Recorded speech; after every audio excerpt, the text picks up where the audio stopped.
Prezados irmãos e irmãs da Fraternidade Espírita Bezerra de Menezes, hoje estamos aqui com o livro Calma e nosso comentário de hoje é sobre a página Opiniões Alheias. Então vamos ler a página, em seguida faremos os comentários. Se trazes a consciência tranquila, por que te impacientares tanto com as opiniões alheias desfavoráveis? Cada pessoa fala daquilo que conhece, oferecendo o que seja ou o que tenha. A suposição dos companheiros a nosso respeito nasce daquilo que eles estimariam ou estimam fazer. Cada qual de nós está no centro das próprias experiências. Os irmãos que nos cercam são livres para pensar a nosso respeito da mesma forma que somos livres para anotar-lhes o comportamento. Ninguém consegue obrigar determinada criatura a raciocinar com outro cérebro, a não ser aquele que lhe pertence. Se uma pessoa se irrita contra nós sem razão, isso não é motivo para que venhamos a comprar uma rixa desnecessária. Você está diante de uma criatura encolerizada, da mesma forma que você se encontra perante um doente. Preste auxílio. Toleremos os outros para que os outros nos tolerem. Hoje, alguém terá perdido a serenidade à nossa frente. Amanhã, possivelmente, seremos nós em situação igual diante deles. Bem, meus irmãos, então, é muito oportuna essa página, porque nós vivemos uma época de fake news, em que muitas vezes pessoas emitem opiniões desfavoráveis a nós ou a alguma outra pessoa que nós admiramos. E também é importante essa página para nós refletirmos acerca dessa polarização que está aqui no nosso país. Eu até já falei disso em relação a esse assunto num vídeo do Arte Espírita em Foco, mandei até para alguns de vocês, mas eu creio que é importante a gente retocar alguns pontos. Então aqui, ó, a primeiro item aqui. Se traz a consciência tranquila, por que te impacientares tanto com as opiniões alheias? Então, primeiro, a gente tem que seguir criteriosamente aquela passagem da Joana de Ângeles, que ela nos fala: diante da ignorância, a melhor resposta é o silêncio. Então, nesse momento que nós estamos na época da fake news, nesse momento que estamos na época das polarizações, nós temos que usar esse critério, né? Às vezes é muito melhor você ficar calado diante da situação do que você querer responder. Vou contar para vocês um fato que aconteceu conosco semana passada, para a gente refletir melhor sobre isso. Eu uso essa camisa aqui essa que eu tô aqui, ó. Dr. Bezerra, não sei se dá para vocês verem aqui, ó. É uma mensagem e tem a imagem do Dr. Bezerra de Menezes refletida. Aí eu estava andando na rua, veio uma senhora de um outro segmento religioso, né? Com uma camisa também que ela se colocava ali como cristã, e começou a me agredir assim verbalmente, porque eu estava com a camisa do Bezerra, falando que aquilo ali era o demônio, e que para eu tirar aquela camiseta, para seguir a Jesus, que nós espíritas não seguimos a Jesus. E eu confesso a vocês que eu tive um primeiro momento, eu quis discutir com ela, mas aí depois, graças a Deus, eu fiquei calado, me afastei. Ela ficou até falando alto lá, eu andando e ela falando alto lá.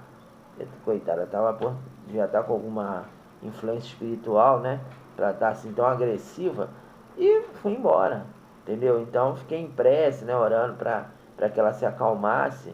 Não vou dizer para vocês que foi fácil, né? Que eu fiquei na boa, assim, né? Logo em paz, não. Eu tive quando ela falou, a primeira coisa foi responder. Mas aí veio aquele pensamento, graças a Deus, o meu amigo espiritual nesse dia, eu estava em sintonia com ele. Falando assim, fica calado, senão vai ter disputas estéreis, né? Discussões estéreis. Aí eu fiquei calado e segui caminho, né? E a mesma coisa em relação à questão da família, né? Que a gente tem visto em outros estudos aqui, a abordagem que Emmanuel faz em relação à família. A família é a mesma coisa. A gente tem que procurar diante do familiar que não gosta da gente, aquele que vai nos agredir, é ficar calado. Não adianta a gente querer se defender, querer bater boca e ficar lembrando coisa do passado. Não, deixa, ele acha que a gente é errado, que a gente está equivocado, deixa achar. Entendeu? O problema é o direito que ele tem. E nós, que estivermos com a nossa consciência tranquila, nós vamos absorver as críticas construtivas e as críticas não construtivas nós não iremos levar em conta, né? Então a gente tem que ter esse critério também, né? Porque também às vezes fica naquele posicionamento que a gente é dono da verdade, que tudo que a pessoa fala está errado. Não, às vezes até o que a pessoa está falando está certo. Tem algumas críticas que a gente tem que realmente levar em conta, mas tem que ser crítica construtiva. Aquela crítica pela crítica, a crítica aleatoriamente, isso aí a gente não deve nem se preocupar, né? A gente fica impresso pelo companheiro e tal, não adianta ficar querendo se justificar. E em relação a essa questão de religião também é a mesma coisa. Às vezes nós temos agora, infelizmente, e nós estamos numa fase de muita radicalização, e aí tem alguns companheiros que realmente falam isso já há algum tempo, né?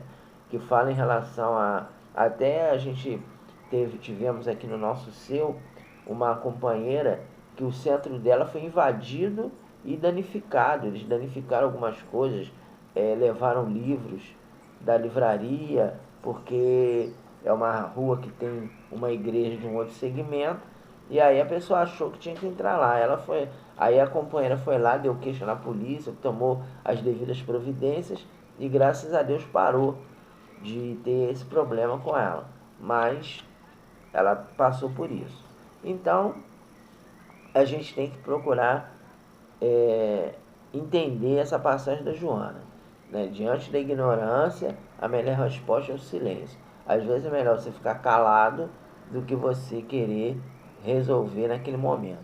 E aí vem uma questão também. Então vem aquele pensamento, então quer dizer que eu tenho que me calar para tudo, eu tenho que ficar quieto, tenho que deixar as pessoas falarem o que quiserem. Não, não é isso. Quando a pessoa fala alguma coisa que nos agride e nós temos o direito de defesa, a questão é você escolher o momento e de que forma que você vai falar. Porque às vezes naquele momento que a pessoa fala, você está nervoso, você não tem condições de responder adequadamente, né? Não tem condições. Então aí você, melhor ficar calado. E não falou naquela hora, fala num outro momento e veja a maneira pela qual você está falando. Porque o grande desafio para nós também é que nós usamos a verdade como arma. A gente sempre usa a verdade como arma. A gente quer ferir o outro, aí usa a verdade como arma. E não é por aí. Bom, aí ele continua. Cada pessoa fala daquilo que conhece, oferecendo o que seja ou o que tenha. Então, muitas vezes a pessoa tem uma atitude íntima que não assume e aí a pessoa critica o outro. A gente vê, por exemplo, que em relação a essa questão do homossexualismo ou da homoafetividade, temos pessoas que são reprimidas, que no fundo a pessoa desejaria ter aquela atitude e que a pessoa não tem coragem de assumir e aí fica criticando a pessoa que tem coragem de assumir a sua posição. Então isso acontece muito, né? Às vezes a pessoa tem uma vontade íntima de ter aquela atitude, aí a pessoa não tem a coragem de assumir uma orientação sexual que não é muito comum, e aí a pessoa critica aquele que tem, né?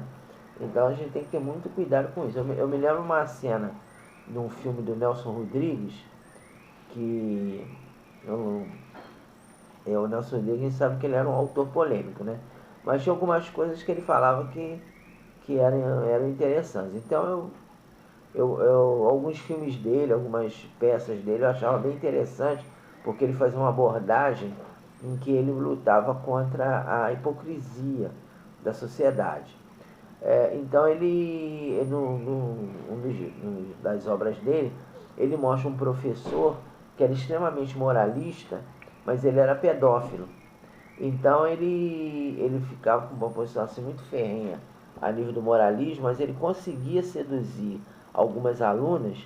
E aí o que ele fazia? Ele levava as alunas para casa dele, fazia a menina se vestir com roupa de colégio e aí ficava assediando a menina com palavras, né, demonstrando o estado íntimo dele.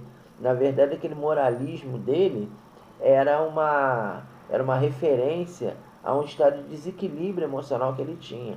Então ele era tão ferrenho na defesa dos valores morais, porque intimamente ele era uma pessoa que tinha um desequilíbrio na sexualidade grave.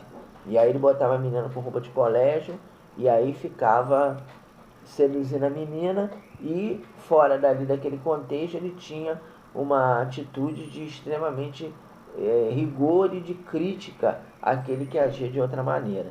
E aí ele pagava as meninas para fazer isso, né? Ele contratava algumas moças, botava a garota com roupa de colégio e ficava ali falando coisas inadequadas, porque ele intimamente ele tinha um desequilíbrio na sexualidade, mas ele não expressava isso.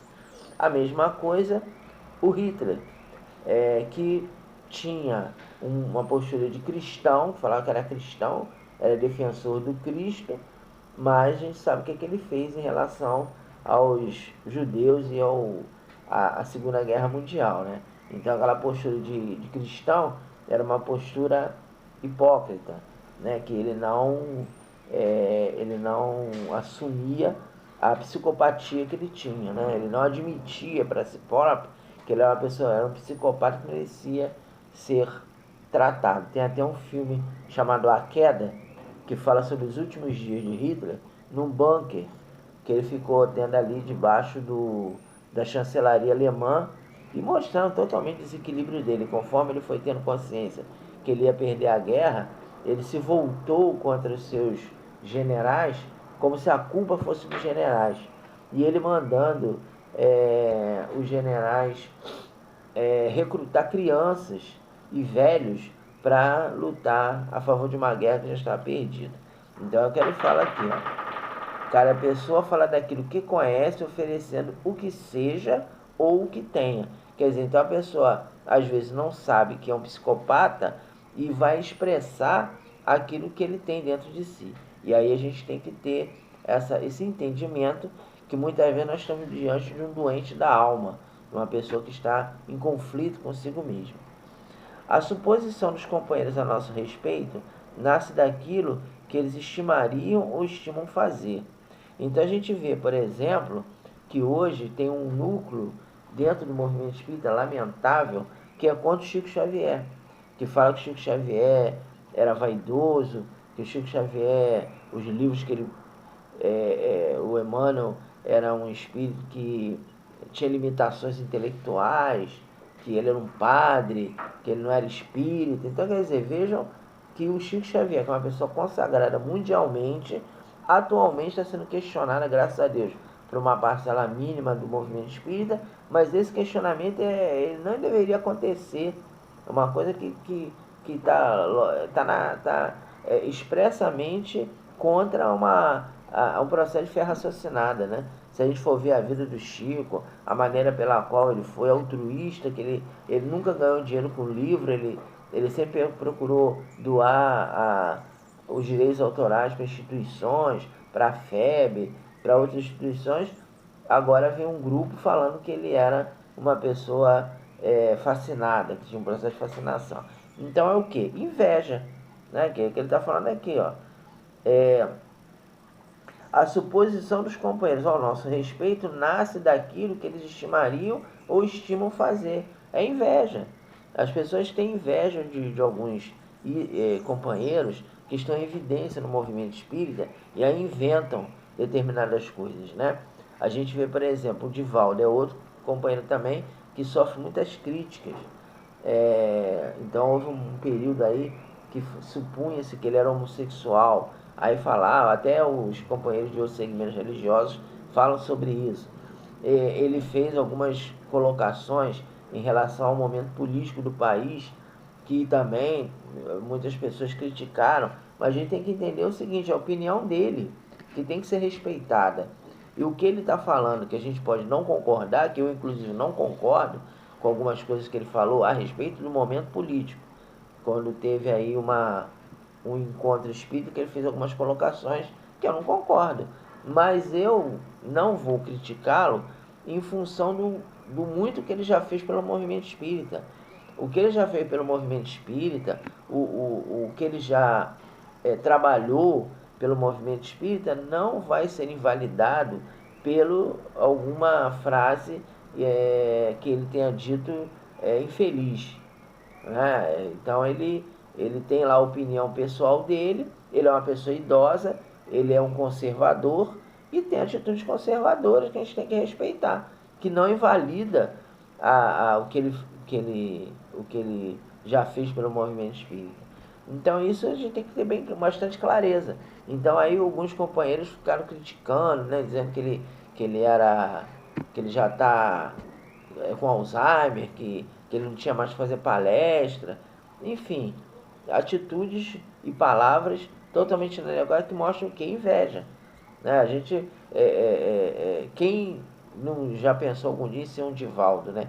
De ter toda aquela reverência, né, que algumas pessoas têm por ele. E a gente tem que ver também o seguinte, que a gente só vê o lado bom da mediunidade missionária, mas a gente não leva em conta o grande esforço que ele fez para chegar onde chegou. É igual o Paulo de Tarso, todo mundo só vê o Paulo de Tarso já vitorioso, mas e o caminho que ele teve que percorrer, de apanhar, de ser preso, de ser humilhado, a forma pela qual ele desencarnou assassinado, decapitado por Nero, né, que mandou ele ser decapitado, ordenou a sua decapitação. Quer dizer, isso a gente não vê, a gente só vê o lado bom. Ah, porque ele viu Jesus, ele esteve diretamente com Jesus, e as dificuldades que ele terá, né? Então nós temos também uma companheira que nós conhecemos, que ela teve uma oportunidade de conhecer o Chico pessoalmente. Ela teve, quando o Chico ainda estava saudável, né? Não já naquela fase final, que era uma companheira que ela trabalhava com o Geraldo de Aquino. E o Geraldo de Aquino a gente sabe que era uma pessoa que tinha um contato direto com o Chico, né? Então ele teve esse contato direto com o Chico e ele aí foi visitá-lo para fazer uma entrevista, e essa companheira trabalhava com o Geraldo de Aquino. Então ela disse que ficava nítido, né, a dificuldade que o companheiro tinha para fazer o trabalho, né, que ele fez. Aquela grande situação financeira difícil, uma vida de muito trabalho, de muito esforço. Quer dizer, a gente só vê o lado bom da coisa, né? Aí, por exemplo, se a gente for ver o filme que passou com o Chico sobre a vida dele, né? Aquele filme Chico Xavier, a própria família dele teve um momento que o descaracterizou, que o desqualificou. Ele teve que mudar de Leopoldo para Uberaba, porque a família dele não estava aceitando aquele assédio que ele tinha. Então vejam que a vida de missionário não é fácil. A gente vê, por exemplo, a vida de Francisco de Assis também, né? Foi expulso de casa, teve que ficar perambulando pelas estradas, depois conseguiu criar um grupo de religiosos que o seguiam, mas até ele conseguir fazer isso, a dificuldade que ele teve. Né? Depois ele ficou doente, né? Já no final da existência, ficou doente, ficou muito debilitado. Então, aí a gente só vê o lado bom da coisa, não vê o lado difícil, né? Então, é a inveja que muitas vezes leva algumas pessoas a uns comentários inadequados. Cada qual de nós está no centro das próprias experiências, ou seja, a pessoa às vezes não enxerga os seus defeitos. O grande problema do espírita é que muitas vezes não enxerga os nossos defeitos. Muitos de nós vai chegar no mundo espiritual e vai ter que conviver com situações de arrependimento que poderiam ter sido evitadas se nós refletíssemos melhor. Então, às vezes a gente pensa que está certo, bate o pé, que eu estou certo, eu estou com a razão, e não está. E aí vem aquela situação de dificuldade quando a gente desencarna. A gente viu o irmão o irmão Jacó, no livro Voltei, ele tinha algumas convicções que depois que ele desencarnou, ele viu que ele tinha que rever os caminhos. Nós temos também o livro Tormentos da Obsessão, em que o nosso irmão Divaldo, né, através de Manuel Flamengo de Miranda, nos fala sobre o Sanatório Esperança, que é uma instituição fundada por Eurípides Barçanufo para acolher religiosos falidos. E os espíritas estão muito presentes nesses departamentos. Temos também o Centro dos Mensageiros, no livro Os Mensageiros, falando um grande número de espíritas que voltam para o mundo espiritual falidos, sem terem conseguido colaborar efetivamente com a doutrina porque deixaram de lado seus compromissos. Então, nós temos que ter muito cuidado. Nós temos que procurar diariamente, como nos fala Santo Agostinho, ver o que a gente está fazendo na nossa vida, porque às vezes a gente está indo por um caminho equivocado, pensa que está certo e vai chegar lá no mundo espiritual não está.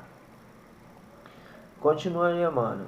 Os irmãos que nos cercam são livres para pensar a nosso respeito, da mesma forma que somos livres para notar-lhes o comportamento. Então isso é um alerta para que nós evitemos os comentários infelizes, né, em relação ao próximo. Então a gente não tem que estar preocupado com o que o outro está fazendo. A gente tem que se preocupar com o que nós estamos fazendo.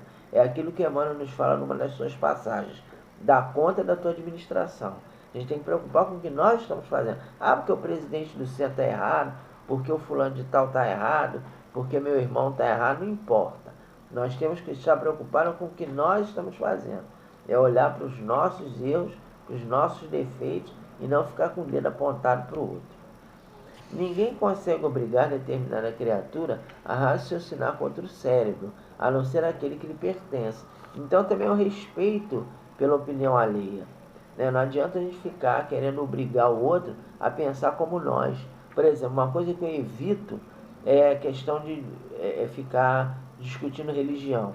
Você tem um companheiro de uma outra religião, e uma vez um primo meu, né, me chamou de burro mesmo, porque ele acredita no criacionismo. Ele é de uma religião que ele tem uma coisa que ele quer levar a doutrina na casa da pessoa. Ele vai até na casa da pessoa levando um material bíblico, mas uma Bíblia com a interpretação da religião dele, e fica ali insistindo para a gente assumir. Então quando ele entrou nessa religião, ele veio aqui na minha casa e tentou primeiro fazer com a minha mãe. A minha mãe ficou meio assim balançada, mas não deu uma resposta final. Aí depois veio comigo. Ah, senta aqui e tal. Aí começou a falar de Adão e Eva. Eu falei, olha, é muito simples. Você vê que Darwin, ele comprovou cientificamente a existência do evolucionismo. A gente vê que os dinossauros, os homens das cavernas, a pré-história comprova que o homem não veio de Adão e Eva. Para quê? Ele, você é ignorante, você é burro. Eu falei, tá bom, então se você acha isso, meu amigo, fique com a sua religião que eu fico com a doutrina. Não adianta, eu não ia convencê-lo, nem ele vai me convencer de nada. Eu apenas fiz uma referência, porque ele mandou eu sentar do lado dele, ver aquela história, e eu não queria continuar ouvindo. Eu falei, olha, eu não acredito no que você está falando, eu acredito no evolucionismo, que eu nem falei em raça adâmica, eu falei no evolucionismo. Falei, eu acredito no evolucionismo, que foi uma comprovação científica de Darwin, que mostra que o Adão e Eva é um simbolismo. Ah, não é, porque não sei o que. Eu falei, tá bom, então fica com a sua religião, que eu fico com a doutrina. Se uma pessoa se irrita contra nós sem razão, isso não é motivo para que venhamos a comprar uma rixa desnecessária. Ou seja, tenhamos calma, procuremos não entrar na sintonia da pessoa, como eu, graças a Deus, consegui fazer com essa irmã que me viu com a camiseta do Bezerra, né? Tentou vir, e tal, ficou falando alto no meio da rua. Eu segui meu caminho e deixei. Porque é uma coisa que você vai se irritar, você vai estragar às vezes o seu dia por uma bobagem, né? Você está diante de uma criatura encolerizada, da mesma forma que você se encontra perante um doente, preste auxílio. No caso dessa nossa irmã, eu fiz uma prece. A única coisa que eu podia fazer, de falar, ela não ia querer ouvir mesmo. Aí eu fiz uma prece, em prece, pedi a espiritualidade para ajudá-la, espero que tenha surtido algum resultado. Toleremos os outros para que os outros nos tolerem, Hoje alguém terá perdido a serenidade na nossa frente.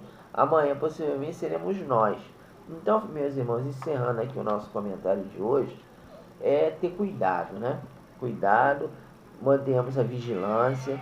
Nós estamos num momento muito delicado do nosso país e eu já falei com vocês num outro vídeo a respeito que se ganhar a pessoa que a gente não quer, que a gente tenha tranquilidade, que a gente não fique torcendo contra, né? Ah, porque é isso, é aquilo, porque tal, porque é um ladrão. Não, vamos deixar respeitar a opinião da maioria. Seja A ou B que ganhe, é a opinião da maioria, a gente tem que respeitar. Pode ser um candidato que a gente não deseja, mas nós temos que respeitar a opinião da maioria. Temos que ser democráticos. Então, que a gente tenha bastante tranquilidade e não entremos nessa coisa, ah, mas aí a gente vai sofrer muito. A gente vive num mundo de provas e expiações, e no sermão profético de Jesus está claro que viria um momento de muitas dores. E é o que a gente está vivendo agora. É um momento de muita dor, um momento de muito sofrimento. A gente está vendo essa guerra da Ucrânia, já vai quase um ano aí e não resolve nada. É guerra, ele já está botando gente, botando pessoa que já é reservista para lutar. Enfim, é o momento do turbilhão. E a gente tem que estar bastante tranquilo, ter bastante calma para passar por esse momento, colaborar da melhor maneira possível, mantendo a serenidade, e Jesus no final vencerá.